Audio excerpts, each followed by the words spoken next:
Hold on, I got you.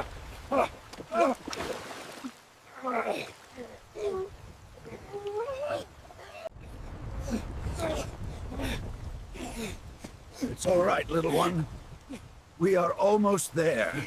What would you do if you'd lost both your wife and your son? In the quiet woods of Vermont, a 74-year-old man builds a narrow wooden bridge, but not for people. One misty night, he hears heavy footsteps. Not a bear, not a deer, but something else. What he sees will break everything you thought you knew. A family of Bigfoot, the mother leading, the father guarding behind, and a small child in between, cautiously crossing the bridge he just built. This isn't a legend. It's from the final journals of Merritt Vaughn, a retired architect who vanished from town decades ago. And what he wrote will move you. Watch till the end and you'll discover why a single strand of blue yarn became a sacred relic, how a giant hand held back a river to save a child, and how a lonely old man found one last reason to live. It all began when the baby Bigfoot stole his late wife's yarn, and ended with a heartbreaking moment. The Bigfoot father destroying the very bridge they crossed to keep their world hidden forever. If you think monsters and men belong to separate worlds, you haven't heard the Bridge of Silence. Don't blink. Some stories only come once in a lifetime. It was the end of summer, and the rain had left everything dark with color. The woods that stretched along the Deerfield River wore the last of their green like a memory they weren't ready to surrender. But the edges of the maple leaves had already begun to curl with fire. The hemlock trees stood in thick silence, tall and patient, their deep shadows reaching toward the soft, rushing lilt of the stream swollen by last night's storm.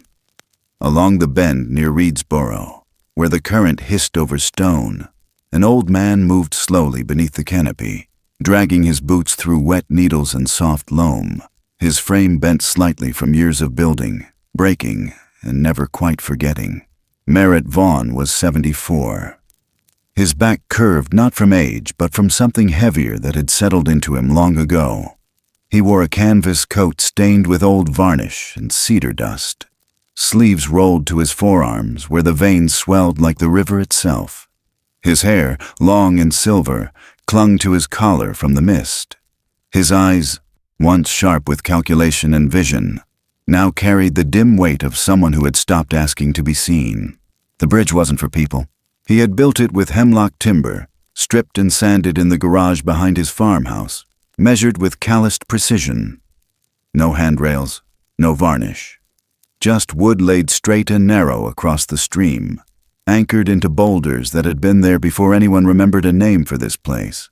A plain bridge, no wider than 2 feet across, joining one side of the forest to the other where deer trails vanished into a thicket of birch and fern. He hadn't told anyone.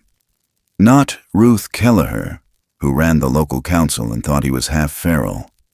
Not even the postman who'd stopped asking questions after that winter Merritt hadn't shoveled the drive for 6 weeks. It wasn't a bridge for humans. It was for the animals.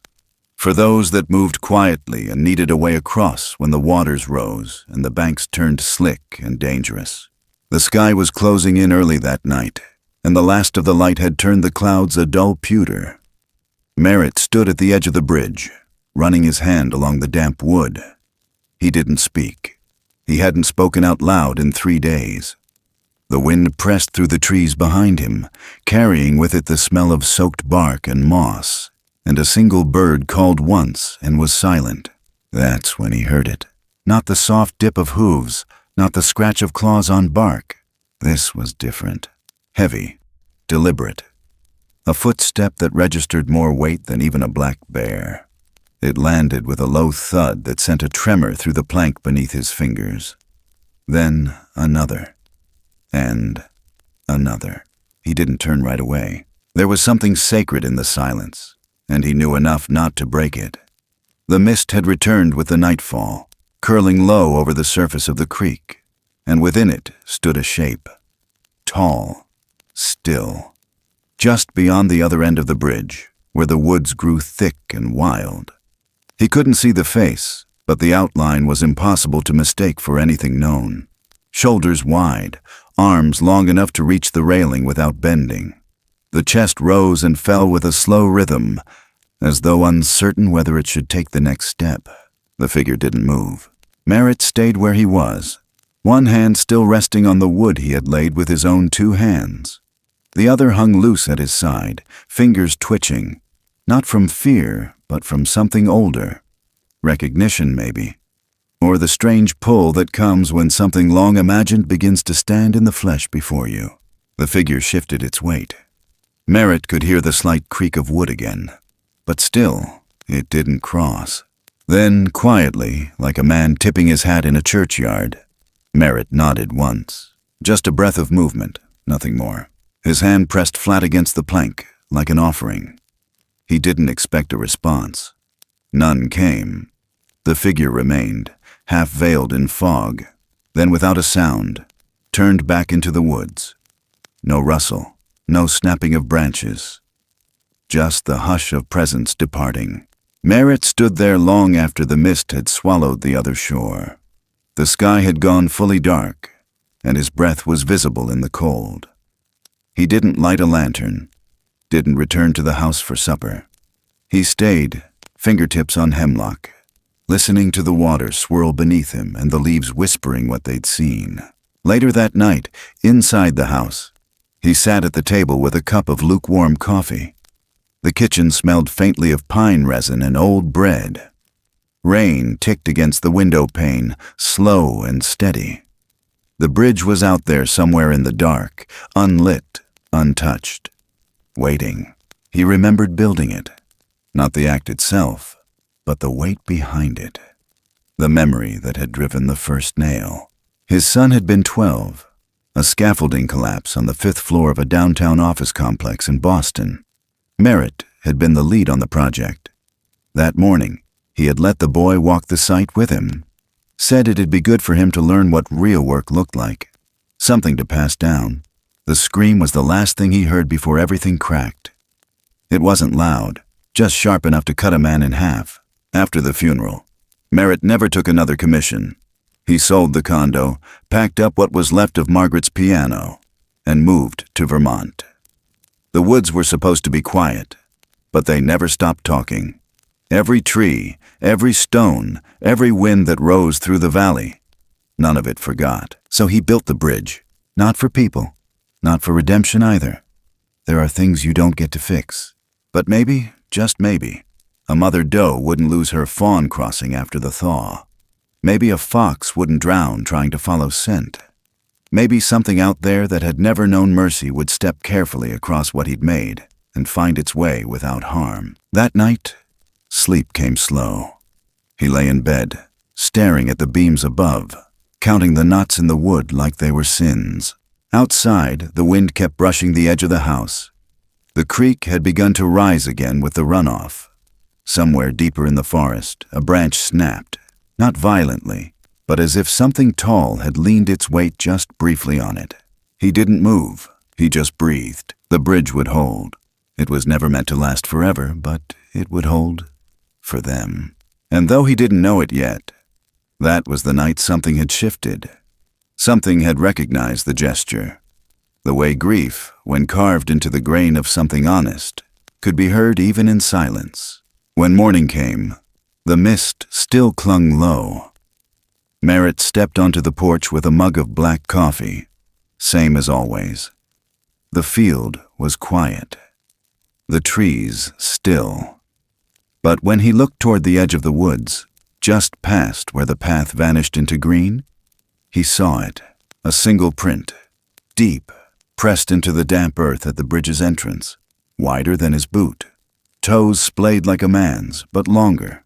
Not an animal, not a joke, a sign. He didn't approach, just watched. The sun hadn't risen fully yet, but the light was starting to push through the clouds. Somewhere in the trees, a crow called out and took flight, its wings cutting through the pale air like a question unanswered.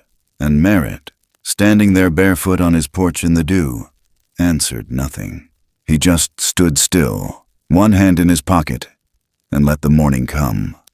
The fog rolled in before dawn, soft and slow like a blanket pulled over the waking world.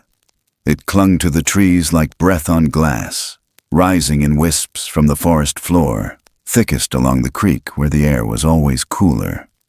Merritt Vaughn stepped out onto the porch, his hand wrapped around a chipped ceramic mug, steam curling from the black coffee he never sweetened. The porch boards creaked under his boots, but nothing else made a sound. Even the birds had gone quiet, their morning calls swallowed by the weight of mist and memory. The bridge stood just beyond the clearing, a faint outline in the white veil, its straight spine of hemlock barely visible. He could still see the grain from where he'd sanded it by hand. The night before had left everything wet. Dew hung on the pine needles like glass beads, and somewhere in the woods, a distant owl gave one last low call before yielding to the day. That's when he saw them. At first, just movement. Not fast, not loud. Just enough to make the mist part in places it shouldn't. 3 figures. One stepped forward, tall, deliberate, moving with a weight that didn't belong to any creature Merritt had known in his 74 years. Not a bear, not a man. A silhouette taller than any deer, broader than any elk. Its gait slow and grounded like the earth itself gave way to it. Behind it, a smaller shape followed. Much smaller, no taller than his hip, maybe less. It moved with hesitance, unsure of its footing, but trying to match the one ahead. In between, the third, halfway in size but still large, shoulders sloping, head tilted forward, like it listened for something deeper than sound. Merritt didn't breathe. The tallest figure reached the start of the bridge. Just a few feet from where Merritt had stood days before, hand on the rail. It paused. Then, with a quiet steadiness that felt almost sacred, it lifted one massive hand and set it flat on the railing, palm broad, fingers long and thick, covered in dark fur matted slightly from damp. The wood creaked under the weight, but held. The creature didn't look around. It just pressed its hand there for a long moment, like it was testing not just the strength of the structure, but something else, something older. Then it stepped forward. 1 foot, then the next, slow. The boards gave a low groan, but they didn't bend. The second figure followed. The way it moved was strange, delicate, like it understood it wasn't as heavy, but still treated the bridge with the same reverence. It placed each step where the first had, precise, careful. Then the smallest one. That one moved like a child, awkward, unsure, pausing with every other step. It hesitated just before the bridge, then reached out, one long arm stretching to touch the edge, fingers twitching like it was trying to remember how to trust. Merritt watched from behind the fogged glass of his porch window. He didn't dare step outside, didn't want to disturb whatever ritual this was. He just stood, silent, his breath fogging the glass, eyes fixed. Halfway across, the little one stumbled. A paw too far to the side, balance lost for just a moment. But the one in the middle reached back, steadied it with a hand on the shoulder. The taller one stopped too, turned slightly, not in panic, just in patience. They waited. Then together, they moved on, and for the briefest flicker of time, the smallest figure turned its head. Not all the way, just enough. Its eyes, dark and deep-set, met Merritt's across the stretch of mist and wood and years. Not a glance of fear, not challenge either. Something else. A question, maybe. A curiosity. The kind a child might give a stranger holding something they don't understand but feel drawn to. And just like that, it was over. The 3 crossed, one after the other, disappearing into the opposite woods without a sound. The mist closed behind them like water after a boat. The bridge stood quiet, the railing still damp where the massive hand had rested. Merritt stood motionless. His coffee had gone cold. Later, he found himself back in the garage. Not for any reason. Just pacing, hands tucked behind his back. The same walls where he'd sanded the boards. The same floor where Margaret used to stand, humming while she sharpened the tools. Her voice had been softer than the cedar dust that floated in the light. The memory of their son came slow, like it always did. He was 12.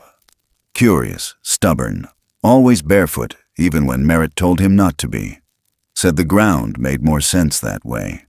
That summer in Boston had been hot, and the construction site had felt like a furnace.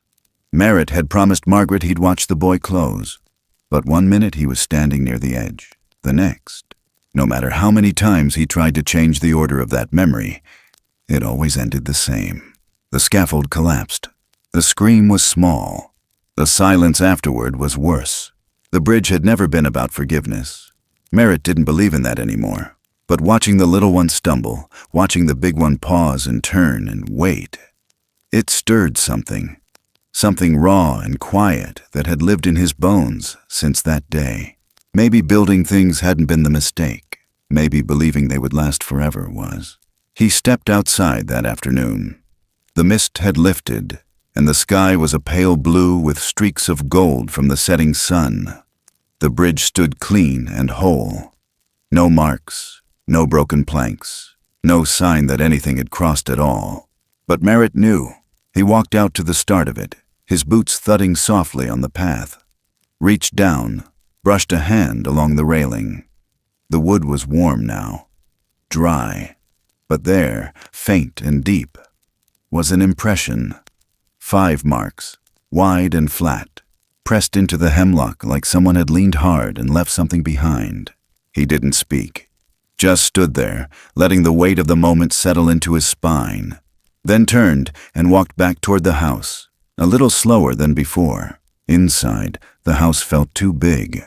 Always had since Margaret passed. But now, there was a sound in it he hadn't heard in years. Not music, not voices, just presence. Like the world had tilted ever so slightly and let something in. He went to the back room, opened the old chest at the foot of the bed. Inside, beneath folded blankets and a cracked photo frame, was the drawing his son had once made, pencil on yellowing paper, of a treehouse they were going to build together. It was crooked. The lines weren't straight. But the door was open. Merritt set it on the table by the window. The next morning the fog didn't return. The sun rose early and high, cutting through the trees in thick beams that made the moss glow.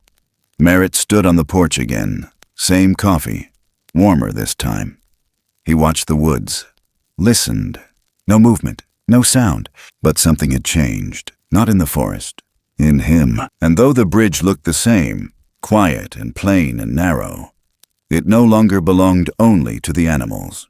It had become something else, something shared, something remembered. And far beyond, in the deeper parts of the forest, footsteps were learning how to fall softer. The wind had shifted that week, blowing down from the hills in sharp little fits that scattered birch leaves across the clearing like torn paper.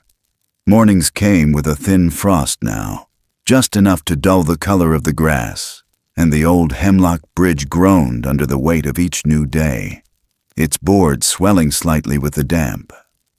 Merritt Vaughn stood by the line where porch met earth, the hem of his coat brushing his boots, eyes fixed on the clothesline that stretched between the porch post and a crooked alder. From it, like some forgotten thread of his old life, hung a narrow strip of faded wool, a knitted piece of teal blue, weathered soft and thin by time. Margaret had made it the first winter they moved to Vermont. Not a full scarf, just a band of warmth she'd tied around his neck that year the snow came up to the window panes and didn't leave until March. He hadn't worn it since the spring after she passed. Couldn't bear to, but he hadn't thrown it away either. Couldn't bear that too. He'd washed it the night before, let it soak in the same basin she used to clean garden dirt from her hands. Let it sit there while the radio whispered static and the house creaked in its loneliness. That morning he hung it out to dry, not expecting the wind to rise the way it did. The wool fluttered in the air like it still had something to say. Merritt didn't. He just stood with his hands in his pockets, watching the colors shift in the light. Blue against gray sky, memory against silence. He heard them before he saw them. It wasn't sound in the usual sense. No breaking twigs, no footfall, just a shift in the breath of the forest. A pause between gusts, a stillness that carried weight. His eyes slid toward the tree line, just past the bridge, and then he saw the shape, small but not unfamiliar. The little one, alone this time. At first he thought he was mistaken, but then it stepped forward. Not far, just enough to show it wasn't hiding, just enough to say, "I remember you." Merritt didn't move. The creature approached the line of trees at the edge of the clearing and paused. Its eyes moved toward the clothesline. It didn't point, didn't gesture. It just tilted its head the way a child might when watching something new. Then it stepped forward. Slow, cautious, but not afraid. Merritt could see the way its shoulders moved beneath the dark fur, how the arms swayed with a rhythm that matched the wind. It made its way to the base of the alder tree, then stopped beneath the line, stared up. Its hand lifted. Not to grab, just to feel the drift of wool in the air. The teal strip danced a little as if it recognized the one reaching, and then the hand moved again. Fingers, longer than any human child's, tipped in short, dull nails, gripped the edge of the fabric. No tugging, no ripping, just a slow, deliberate twist. It unlooped the wool from the line like it had done it a dozen times before. Then it held it there, looking up at it in both hands. Merritt opened his mouth without meaning to. Just a sharp intake of breath, not loud enough to carry. He didn't know if he meant to stop it, if he even wanted to. But something about the sight of those long fingers curled around that old blue thread made something shift behind his ribs. A reflex told him to step forward, to speak. But another part of him, older, quieter, said, "Let it go." So he did. The creature turned, still clutching the wool, and made its way back toward the trees. It paused once before vanishing, glanced backward, not at the house, but at the space between. Then it slipped into the woods without a sound, swallowed by the fern and the fog. That night the rain came, not heavy, but steady. The kind that soaked through canvas and found the holes in the roof you thought you'd fixed. Merritt sat by the window, watching the dark blur the world outside. The trees bent slightly in the wind. The creek ran louder than usual, its voice rising with the storm. The bridge held. He could feel it in his bones. He poured himself half a cup of black coffee, still hot from the stove. Sat down with an old wool coat across his lap. It was Margaret's mending basket he reached for, tucked beside the hearth. The same one she used for years. Same small wooden box with a hairline crack along the lid. He pulled out a button, white, chipped at the edge, and threaded it through the needle. He wasn't quick with his hands anymore, but he tried. The coat had lost 2 buttons in the last year and he'd kept meaning to fix it. Now, with the storm muttering outside, it felt like the right thing to do. His fingers fumbled at first, but muscle memory carried him through. He remembered watching Margaret do it, the way she held the thread between her teeth, the way she'd whisper to the cloth like it was listening. He didn't whisper, but he thought quietly, whatever's warm belongs where it's needed. Outside, the creek hissed against the banks. Trees swayed in slow arcs. Lightning stayed far off, but the sky blinked now and then like someone testing a faulty bulb. And then he saw it. From the window, beyond the bridge and just past the downed elm where the moss grew thickest, there was movement. A shift in the shadows that only made sense when the lightning flared again. The little one was there, soaked through, its fur plastered dark against its limbs. It sat curled beneath the arch of the fallen tree, and beside it, like a patch of sky fallen to earth, was the strip of teal wool. Not tossed, not forgotten, spread out like a blanket. The creature lay against it, half covered, the edges tucked in with rough care, just enough to keep the cold from reaching skin. Merritt's throat tightened. He didn't move, didn't speak, just watched. The next morning the storm had passed. The yard was littered with twigs and wet leaves. The porch steps slick with dew. Merritt stepped out slowly, scanning the clearing. No sign of them. But on the railing near the altar, where the line had hung, there was something small and white. One of the tiny branches from the cherry tree out back, broken clean, laid across the post like a thank you note written in a language older than words. He didn't touch it, just stood there. Later that day, he walked the bridge again, tested each board, checked the joints, ran his hand along the railing where the large hand had once rested. The wood had darkened from the rain, but the grooves remained. He didn't know what would happen next, didn't know if they'd return. But the gesture mattered. Not just the taking, but the giving back. Not just presence, but care. And though the woods were quiet again, and the sky had cleared, Merritt felt something new in the air. Not hope, not exactly, but continuity. And just beneath the surface of that feeling, something even fainter. A sense that he wasn't just building for the wild anymore. He was being watched, and trusted, and somehow, though he'd never ask for it, forgiven.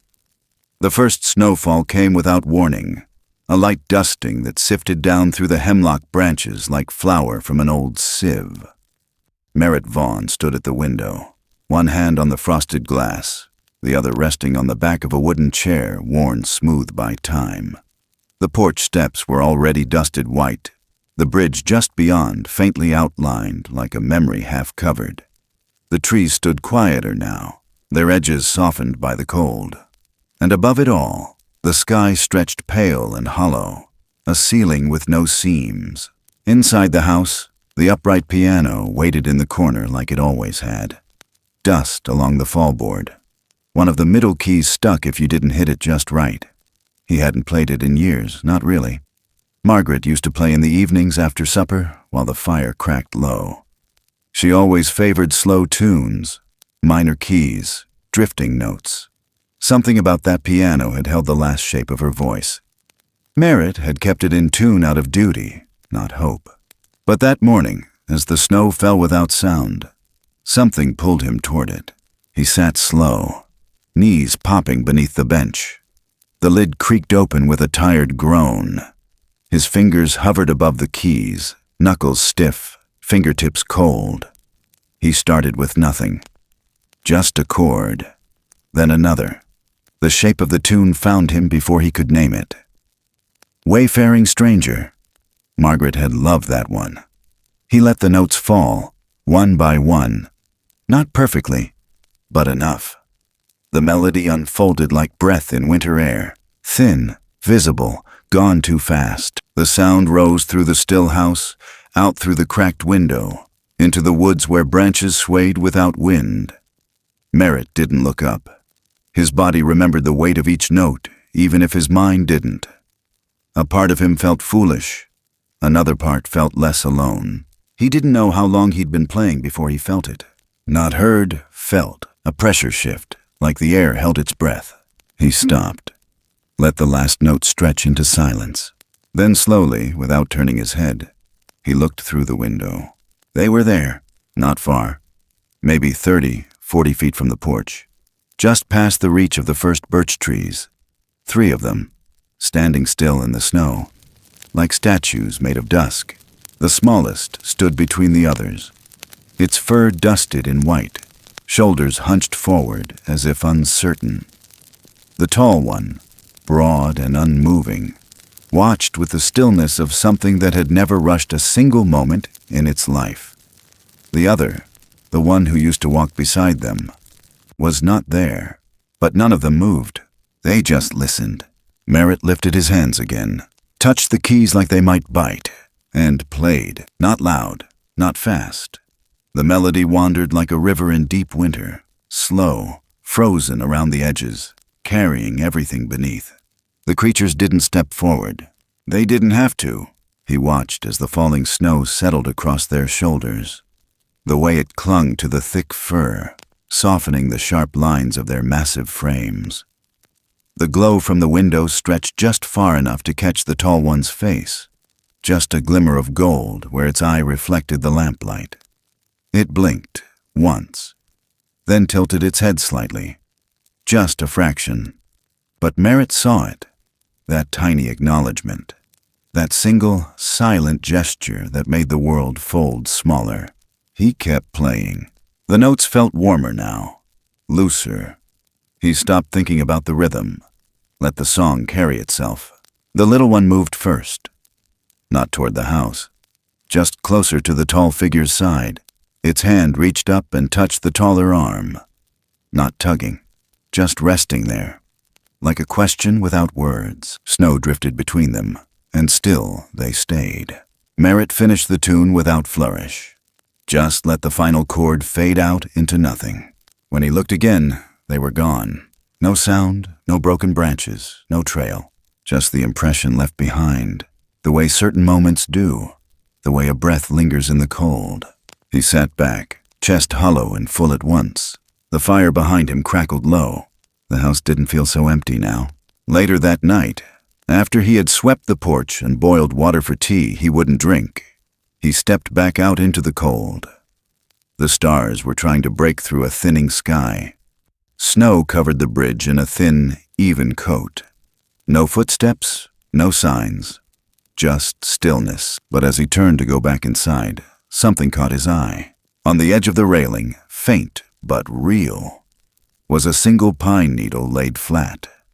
Not blown, not fallen, placed, aligned perfectly with the grain of the wood. He stood there for a long time, didn't pocket it, didn't brush it off, just nodded once, like a man who'd been given a reply to a question he hadn't dared ask. And behind him, the piano waited quietly in the dark, every key holding the memory of a silence that had finally been heard. By the time the creek thawed, winter had already overstayed its welcome. Dirty ice clung to the banks in ragged chunks, melting slow, giving way to a restless current swollen with runoff. The trees remained bare, their limbs reaching out like old fingers, and the earth beneath the hemlock bridge turned soft, bruised from the weight of a season that refused to let go.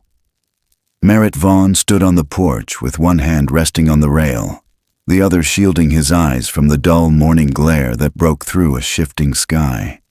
The scent of mud and moss carried up from the creek, along with the sound of water surging through the stone-lined bend just below the bridge.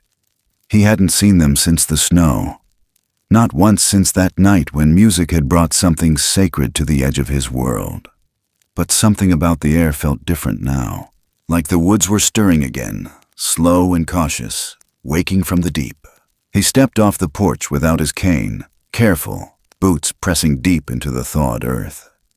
The ground sucked at his heels, soft and cold. He followed the edge of the clearing toward the bridge, not rushing, not watching for anything in particular, just listening. The creek had cut a little deeper since last year. The water ran fast, wild, its color thick with silt and broken leaves. The bridge held steady, damp from the morning fog. A few pine needles stuck between the planks, but he noticed it almost right away. An absence, like a shape missing from a pattern. He stopped halfway across, turned toward the far bank, and scanned the tree line. There were only two. They stood still beneath the birches, partly hidden by brush. The tall one, shoulders broader than any man alive, stood closest to the water, eyes unreadable from this distance. Beside him, the young one, smaller now in a way Merritt hadn't noticed before. No sign of the third, no movement, just silence. He stepped off the bridge slowly, eyes never leaving them. The tall one shifted slightly, not forward, just enough to place a hand out in front of the younger one, protective, like a door without hinges. Then Merritt saw it, the limp in the tall one's stance. Subtle, but there. A hesitation in the weight, the way the left side favored itself. And then the red. Faint, but real. A patch of fur matted at the rib, high on the side. Too high for a fall, too sharp to be an accident. He squinted, heart climbing his throat. It wasn't just dirt. The wound had dried, but the stiffness in the movement spoke louder than any cry. Still, no sound came from them. No warning, no plea. Just presence. The young one moved then, a sudden skitter across the bank. It stepped too fast, caught its foot on the slick edge of the mud. Its legs went out from under it, arms flailing once in panic, and in that flash, Merritt stepped forward without thinking. But the tall one moved first, fast for something that size, lunging low with both arms and catching the smaller creature just before it slipped into the creek. It pulled the little one back with one arm while bracing itself against a tree with the other. But the movement cost it. The tall one sagged against the trunk after, shoulder heaving once, one hand pressed against the wound. Still no sound. Still no voice. Merritt exhaled slowly. Then he did something he hadn't planned. Didn't even know he was doing until he'd already turned away. He walked back to the house. Inside, he rummaged through the bottom drawer of the cabinet where Margaret kept sewing kits and old cloth. Behind a pile of dull buttons and cracked scissors, he found what he was looking for. A roll of clean cotton gauze. Still sealed. Still good. He took it to the kitchen, found the rubbing alcohol, tucked both into an old biscuit tin. Then he opened the cupboard near the wood stove and pulled out a flannel shirt too torn to wear but soft enough to matter. He cut it into strips, placed them inside with the rest. Back outside, he walked back to the bridge with the tin in both hands. The figures hadn't moved. The young one now crouched low behind the taller figure's leg, peeking out only once. Merritt said nothing. He moved to the center of the bridge, knelt slow, and placed the tin on the wood near the rail. Then, without looking up, he reached into his pocket and pulled out a small red bandana, faded, almost pink from years of washing, and tied it to the tin handle. A marker, a gesture, something to say, "It's for you." Then he stood, backed away, didn't run, didn't wait. The next morning the tin was gone. No footprints, no markings, just gone. But near the base of the bridge, tucked between two slats of wood, was a single strand of dark hair. Long, coarse, left like a thread pulled from something wild. And the air felt different again, not warmer, but less distant. 3 days passed. Rain came once, gentle and brief, then left behind clear skies and soggy trails. On the 4th morning, Merritt walked the bridge again. Something caught his eye, dark against the railing. He stepped closer. There, wrapped loosely around the center post, was a strip of gauze, tied in a knot, stained dark at the center, but dry. Used, reused, accepted. Merritt didn't touch it. He stood there with one hand on the rail, the other resting on the small of his back. The sun was breaking through the trees, sending long bars of light across the mud. Birds had returned to the birches. Their songs were sharp, simple, the kind of morning that tried to start things fresh. And then, low and quiet, he said into the trees, "That bridge is yours." No one answered, but the woods listened. And though the tall one never stepped into view again that week, Merritt could feel it nearby, watching, breathing, waiting. That evening, he sat by the window with a matchstick between his teeth, staring at the fading blue of twilight as it dipped into rust. He watched the last light crawl across the floorboards and thought of Margaret's hands, how they always moved like they were shaping something, even when she was still. He pulled his old coat over his shoulders, stitched now with 3 mismatched buttons and a threadbare collar, and whispered into the room, "Warmth belongs where it's needed." Outside, the wind picked up. Leaves rustled along the path to the creek. The house stood solid, the bridge silent. But far beyond, deeper in the woods, a new silence had formed. The kind born not from fear, but from understanding. And in that hush, Merritt felt something he hadn't known he missed. A kind of waiting, a kind of hope that didn't ask for anything in return.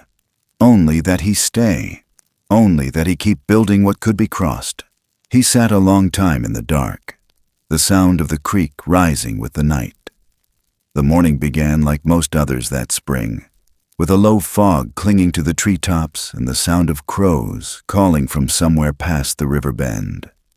Merritt Vaughn sat on the porch with his back to the door, cradling a lukewarm mug of coffee he hadn't yet touched. The bridge stood steady in the soft light, slick from the night's rain, its boards darkened with damp and time. The forest beyond was green again, sharper, louder, the sort of alive that made you feel your own years a little heavier. He hadn't seen them since the wound, since the biscuit tin. But now and then, he'd find the gauze unwrapped and tied to the rail, fresh sap rubbed into the wood, cedar tips left by the edge of the creek like someone was tending the land in silence. He didn't ask questions. He just kept the porch swept and the line of sight clear, as if waiting meant something by itself. That week, Tess Alder came by again.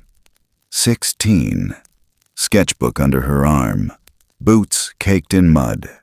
She'd started walking the woods near his cabin that winter, after school let out early and her mother started working double shifts at the diner in Wilmington. She never knocked, just sat on the lower step and pulled out her pencils like it was her right to be there. Merritt didn't mind. She didn't talk much, just drew. Long limbs, thick shadows, shapes she couldn't quite explain. Once, she showed him a page with 3 figures in a row, one big, one small, and one middle-sized, all facing away from the viewer, all outlined in charcoal. Their feet pointed toward a narrow plank bridge drawn in sharp, deliberate lines. "You dreamed that?" he asked without looking at her. "No," she said, eyes still on the paper. "Just saw it, kind of." He didn't press. Some things were better left suspended in pencil. Ruth Kelleher passed by a few days later. Her station wagon kicked up dust as it rolled down the dirt lane, stopping short at the fork just before Merritt's drive. She got out slow, wiped her glasses on the hem of her windbreaker, and stood by the mailboxes like she wasn't sure whether to turn back or speak. She didn't walk up, just watched him across the field. He raised his hand in greeting, the barest lift of his fingers. She nodded. That was enough. He knew what she'd come for. The town had started buzzing. Something about tracks near Wardsboro, a hunter's dogs going silent, something seen at dusk that moved too fast and too wide. Merritt knew the signs. The boundary was thinning. The next night, the quiet broke. Not from the woods, from town. A 4-wheeler rumbled past his house near midnight, lights off, engine throttled low. Then another. Merritt rose from bed and went to the window, watched the beams of flashlights sweep across the tree line. Voices murmured. Footsteps crunched. Then silence again. Not the good kind. The kind that precedes something thoughtless. He got dressed in the dark. Canvas jacket, wool cap. Took the old lantern from the shelf, the one with the bent frame and scorched glass. He didn't bring the shotgun. That wasn't the kind of night this was. He walked down the path slow, one hand trailing the cedar boughs like prayer beads, the other steady on the lantern's grip. When he reached the bridge, he stopped. There they were, not the men, them. The tall one stood in the center of the bridge, back straight, breath visible in the cool air. The young one beside him, crouched low, watching the trees. But the third still hadn't returned. Merritt stepped forward, one foot on the first plank. The tall one didn't move, just raised a single arm, placed a wide palm flat against its chest, then met Merritt's eyes, and held. That one moment stretched, then something cracked behind them. Branches splitting, footsteps heavy, boots. Voices louder now. "They went this way. Look at that print." A flashlight beam snapped toward the bridge. Someone shouted. The tall figure turned, not fast, just enough to shield the smaller one behind its frame. The child clutched the edge of the railing, eyes wide, breath ragged. Merritt turned on the lantern, held it high. "Back off!" he shouted toward the trees. "It's just Black Bear. Mother and yearling, nothing but bluff charges out here. A pause. More lights. You sure? I've been living on this line 20 years, he called back, voice firm. If you boys got time to waste spooking shadows, at least take it to the North Trail. Silence again. Then the sound of boots turning, mutters, engines restarting in the distance. When he turned back to the bridge, the tall one hadn't moved, still watching, still breathing heavy. Merritt lowered the lantern. I know, he whispered. They're getting too close. The figure stepped back once, paused, then, slow and deliberate, raised its arm again, and this time, placed its hand flat on its chest once more, and then pointed at Merritt. A gesture of trust, of something more. He stepped forward onto the bridge. Not far, just enough to stand halfway, enough to let the moment settle. Behind him, from the curve in the road, Ruth's car headlights blinked once, then off. She hadn't gone home. She'd seen, and yet, she turned the engine over. Let it idle. Then eased back down the path, wheels slow against gravel. No one said a word. The wind picked up. The young one pressed its hand to the railing. Then, as if on cue, they disappeared. Into shadow, into green, into nothing. Merritt didn't follow. He stood there on the bridge, the lantern low in his hand, the creek babbling beneath like it always had. The pine trees swayed above, their silhouettes sharper in the returning dark. And in the air, something lingered. Not just the tension, but something older. Something that said a line had been crossed, not in anger, but in trust. The kind you can't take back, the kind you don't want to. He stood there long after the lantern sputtered out, the warmth of its last flame still in his palm, watching where the woods had swallowed them whole. The storms came hard that July, nights loud with thunder, days thick with heat and air so swollen with humidity. It felt like walking through breath. Then the rain, heavy and straight, turned the ground to soup and the creek into something meaner, darker. Hemlock Ford changed that week. The water no longer whispered, it churned. Trees bent lower, roots buckled, and that bridge, built for silence, built for kindness, started to groan under the weight of a river that didn't want to be held back. Merritt had felt it coming, long before the first board began to flex. The soil by the far bank had washed away by at least a foot. One post tilted now, not enough to break, but enough to speak. The kind of tilt that said, "We don't have much time left." He watched the creek from the porch with his boots still damp from the last walk down. Every hour, he checked it, marked the rise with a piece of split cedar stuck in the mud.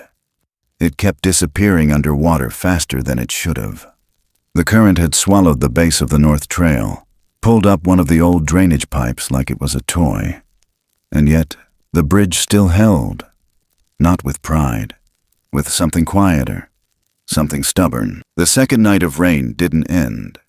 By morning, the sky had stayed the same color, gunmetal gray, and the wind had started to gust in short, sharp bursts, scattering the pine needles like flocks of birds startled by gunshot. Around noon, a crack echoed from deep in the woods. Not thunder, something else. Heavy, wrong. He grabbed the lantern even though it was daylight. The path to the creek was half flooded, roots like black ropes beneath the mud. But he made it to the edge and saw them before he saw the damage. The small one was in the center of the bridge, frozen, its arms out slightly, balance tipped forward, one foot still lifted like it couldn't decide if it should step back or go on.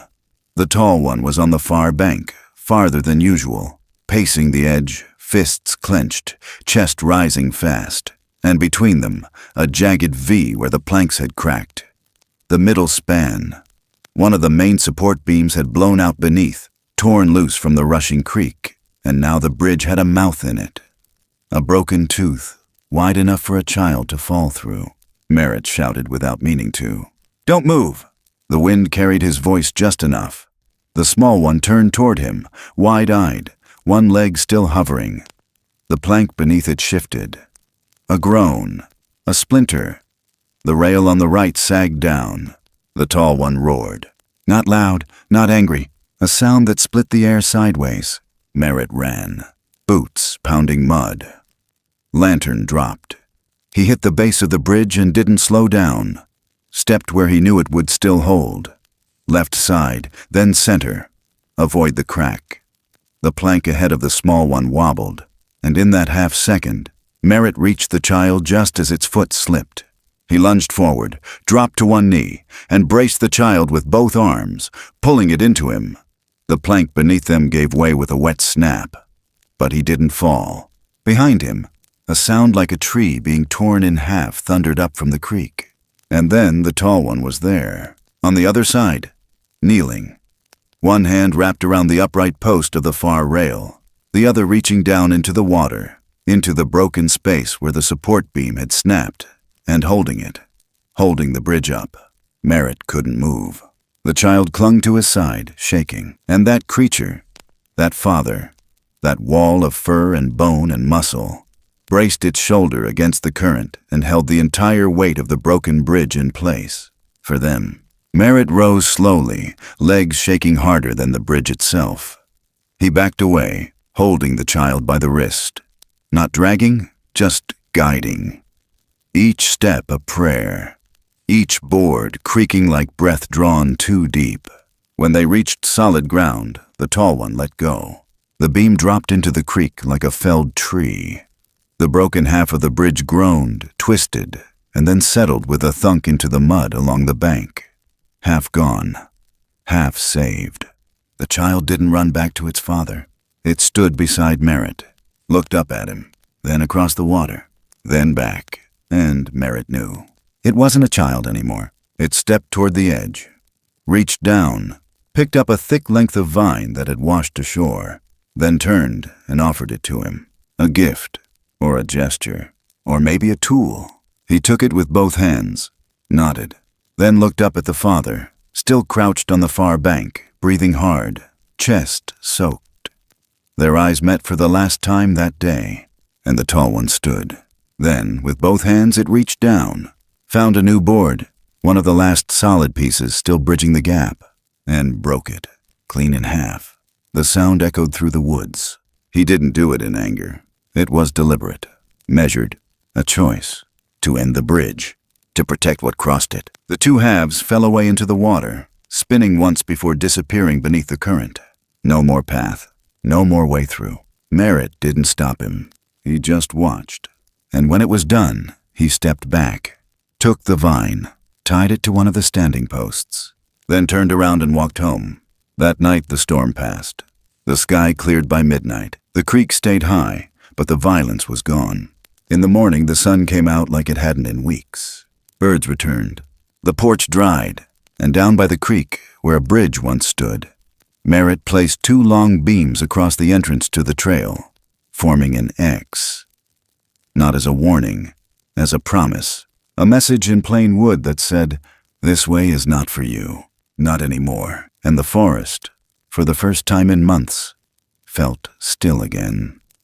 It had been almost a year since the last board broke, since the sound of splitting timber echoed up through the trees and the creek swallowed what remained of Merritt's bridge. The rains had long gone. Summer, too. Vermont had slipped into that soft hush between seasons where nothing rushed anymore. Not the wind, not the birds, not even the clouds. Mornings came chilled and wrapped in low fog, peeling back slow as the sun climbed above the ridgeline. And the clearing near the edge of Hemlock Ford had returned to quiet, as if the earth itself had exhaled. Merritt Vaughn still woke early, before the frost had melted from the porch steps, still drank his coffee in silence, still looked out toward where the bridge had been, not with longing, but with a kind of steadied remembering, like a man keeping vigil not for what had been lost, but for what had passed through. Somewhere along the creek's bend, a sign had gone up. He didn't build it, didn't ask for it either. But the town, maybe Ruth, maybe someone else who never asked for credit, had taken a flat plank of cedar, sanded it down, and burned words into its face. No fancy border, no paint. Just black letters scorched straight into the wood. It stood chest high where the old trail used to meet the bank. The sign read, Hemlock Ford, for those who cross in silence. That was it. No date, no town seal, no reference to hikers or safety. It wasn't meant to welcome, it was meant to remember, and it stood quiet under the turning maples, catching afternoon light like it was part of the forest's bones. Merritt didn't touch it, but sometimes he sat near it. Let the creek talk its old talk. Let the leaves fall without interruption. No one else came down much anymore, not since the town quietly rerouted the walking paths and removed the crossing from the local maps. The silence had returned, but not the loneliness. One morning, late September, Merritt stepped out to check the edge of the path after a long night of rain. The fog hung low, waist high, thicker near the river. He paused near the porch's last step, adjusting the sleeve of his coat when he saw it. Not far, just beyond the stump where the white pine used to lean before lightning took it.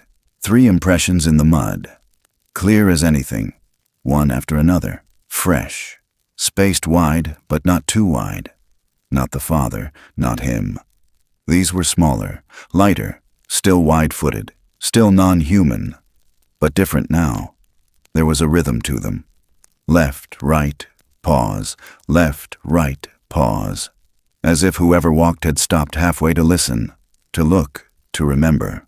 Merritt stood still a long time. No movement in the woods, no birds. Just fog and memory and the soft hissing of the creek over stone. Then he followed the prints. Only a few steps, not far. They led not to the broken bridge, but just short of it, along the outer line where ferns still grew thickest. The path faded there, washed away long ago, but something had passed through. Not trampled, not rushing, just moved through it with care. When he bent to look closer, he saw something else. Along the old railing where only a few upright posts remained, one plank, half sunk in earth, had been smoothed flat. Not by rain, not by wind, by hand. A broad palm, perhaps, or maybe something smaller. The splinters were gone from that board, the surface worn with purpose, and near the center of it, just above where the wood met the metal bolt, was a strip of shine, a polish, like someone had rubbed it again and again, not sanding, just softening. It was the exact spot Merritt used to rest his hand when crossing, a little higher than the hip, a little forward of center, a habit, not a design. He let his fingers fall to it now, let them rest. No splinters, not even a snag. He didn't say anything, didn't need to. That evening he sat by the workbench inside, oil lamp lit low. The corners of the house swallowed in shadow. The creek kept whispering through the open window. The moon was half full. In his lap, he cradled a small wooden box. Not finished, not even nailed shut. Just dry-fitted pieces, maple sides, cedar top. His fingers moved slow along the edges, sanding without effort.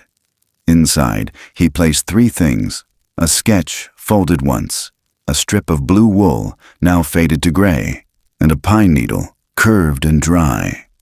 He closed the lid without sealing it, wrapped twine around the outside, and tied it twice. He didn't label it, didn't even write his name, just carved one sentence into the lid. For those who walk without sound. Then he stood, crossed the floor, and opened the door to the porch.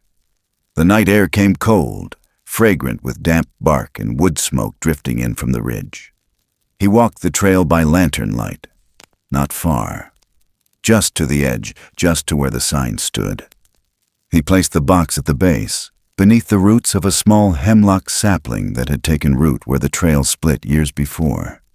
The soil was soft there, the kind that remembers things gently. He pressed it into the earth without a sound. The next morning the box was gone, not disturbed, gone.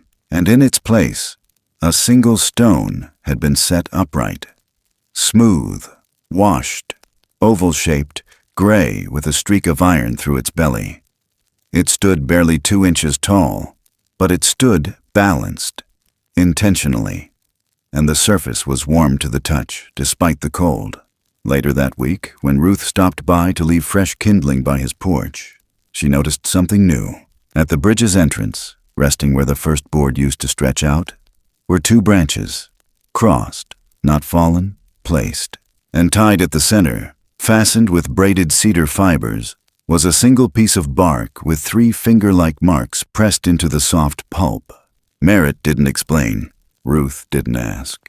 But before she left, she looked back once, long and full of thought, then turned up her coat collar and walked back to her car. That night the moon came bright. Merritt stood at the porch rail, hands resting on the wood, eyes toward the creek. No movement, no sound, but he didn't need it anymore. The message had already been written, not in words, but in rituals, in paths remembered, in hands that once reached across silence, and in the distance, where the woods thickened again. Something waited without watching, not as a secret, not as a threat, but as a return. The old man nodded once, as if to the dark itself, and the dark, in its own way, nodded back. Sometimes the quietest places teach us the loudest truths, not through words or warnings, but through moments so small we almost miss them. A hand that doesn't pull away, a path left unmarked, a silence kept out of respect, not fear. In the spaces between what's said and what's felt, something ancient moves, something that reminds us we are not the first to love, to grieve, to build bridges with nothing more than trust and the courage to stand still. There are stories in this world that don't demand to be seen, only witnessed. Stories that pass through us like wind through tall grass, soft, invisible, but unforgettable. And when they do, they leave behind not noise or glory, but something far more lasting, a choice. To listen more, to speak less, to carry forward what was given without needing to own it, because there is strength in restraint, and grace in knowing when not to cross. We often look for connection in the loud and the obvious, but perhaps the truest form of it lives in the rituals we share without ever agreeing to them out loud. The placing of a stone, the smoothing of a rail, the small, wordless gestures that mean, I see you, I won't forget. In the end, maybe the point was never to explain, but to preserve, not to tame the unknown, but to honor it, not to demand understanding, but to offer respect. And in doing so, we find something worth keeping, not in books, not in fences, but in the unspoken covenant between two living things who once chose peace when fear would have been easier. Thank you for walking this quiet road with us. If something in this story stayed with you, if it stirred a memory or a feeling you couldn't quite name, we'd love to hear what it meant to you. Leave a comment, share your thoughts, or just say hello. And if you believe there are still stories worth telling in the hush of the woods, consider subscribing and joining us again. Until then, take care of your bridges, seen and unseen, and keep listening to the silence. Sometimes that's where the truth lives.